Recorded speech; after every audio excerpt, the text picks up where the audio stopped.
آپ خود سوچو کہ جس نے کائنات بنائی اور جس نے پوری کائنات انسان کے لیے بنائی، تو وہ انسان کو جب گائیڈ کر رہا ہوگا کہ صحیح کیا ہے، غلط کیا ہے، فائدہ مند کیا ہے، نقصان دہ کیا ہے، تو کیسا،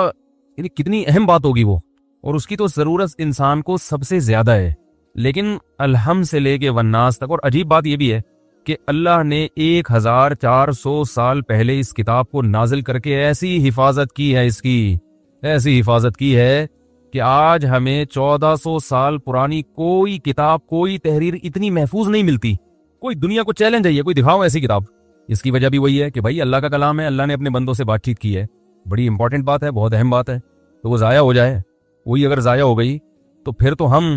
ہندوؤں سے پوچھیں گے کیسے زندگی گزارنی ہے، انگریزوں سے پوچھیں گے کیا کرنا ہے، جیپنیز سے پوچھیں گے کیا کرنا ہے، بھائی کس سے پوچھیں گے؟ یہ بھی تو ہماری طرح کے انسان ہیں بھائی، یہ ہمیں تھوڑی بتا سکتے ہیں، تو ہماری طرح کے انسان ہیں، یہ بھی غلطی کر سکتے ہیں۔ تو اللہ نے ایک بڑا شاندار کام کیا کہ نازل کر کے ایسی حفاظت کی ہے کہ ایک حرف بھی دائیں بائیں ہونے نہیں دیا اس۔ ایک عجیب بات بتاؤں آپ کو، آپ حیران ہو جاؤ گے سن کے۔ ایک انگریز نے ریسرچ کی ہے، تحقیق کی ہے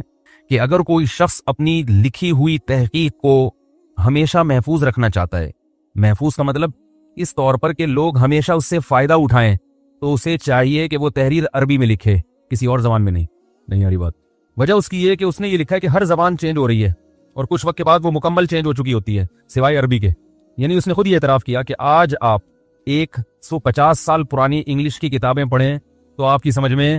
بولو بھائی، نہیں آئیں گی۔ اس نے کہا 150 سال کے بعد آج کی انگلش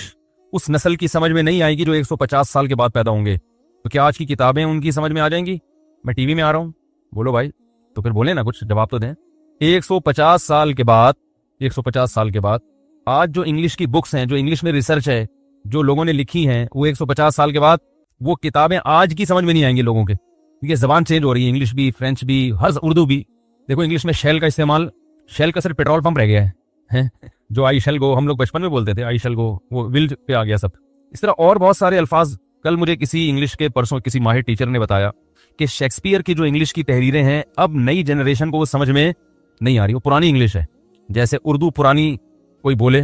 تو سمجھ میں نہیں آتی۔ کیا خیال ہے بھائی؟ تو آج ہماری اردو 50-100 سال کے بعد یہ پرانی ہو جائے گی، لوگ کہیں گے یار پتہ نہیں کتنی گاڑی زبان میں بات چیت کر، ہم تو ابے تبے کر کے بات کر رہے ہیں، ماموں کہہ رہے ہیں آپ کو، لیکن ان کو سمجھ میں، وہ بولیں گے ماموں کیا ہوتا ہے، پتہ نہیں اتنے مشکل لفظ، حالانکہ جس کو ماموں سمجھ میں نہ آئے سوچو اس کی مینٹل اپروچ کیا ہوگی۔ لیکن اسی طرح انگلش بھی چینج ہو رہی ہے، کیونکہ زبان کا چینج ہونا نیچرل ہے، یہ نہیں روکی جا سکتی، تھوڑا سا فاصلہ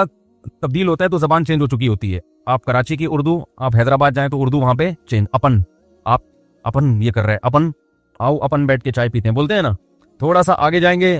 تو اور چینج، زبان ہی چینج، پھر آگے جائیں گے اور چینج۔ تو یہ چینجنگ انسان کی فطرت میں ہے، یہ نہیں بول سکتے۔ لیکن دنیا کی واحد زبان ہے۔ آج محمد صلی اللہ علیہ وسلم کے والد عبداللہ اگر اس زمانے میں آ جائیں تو وہ جو کچھ کہنا چاہتے ہیں انہیں اپنی بات لوگوں تک، اپنا پیغام لوگوں تک پہنچانے میں ذرا بھی مشکل نہیں ہوگی۔ 20 ملک اور 20 ملک کے رہنے والے لوگ ان کی بات سمجھ رہے ہوں گے، نہیں یار یہ سمجھ ہوگا، یعنی وہ کچھ بھی بات کریں گے تو 20 ملک کی تو سرکاری زبان عربی ہے اس وقت دنیا میں، جو میری ٹوٹی پوٹی ریسرچ ہے، ہو سکتا ہے اس میں ایک آدھ کمی بیشی ہو۔ تقریباً 20 ممالک ہیں جن کی سرکاری زبان کیا ہے؟ عربی، جن میں عربی بولی جا رہی ہے اور لکھی جا رہی ہے، نیوز چینل ہیں، ٹی وی کے چینل ہیں، یوٹیوب چینل بھرے ہوئے ہیں۔ ہمارا عربی سے واسطہ اس سے نہیں پڑتا کہ ہمیں عربی آتی نہیں ہے نا،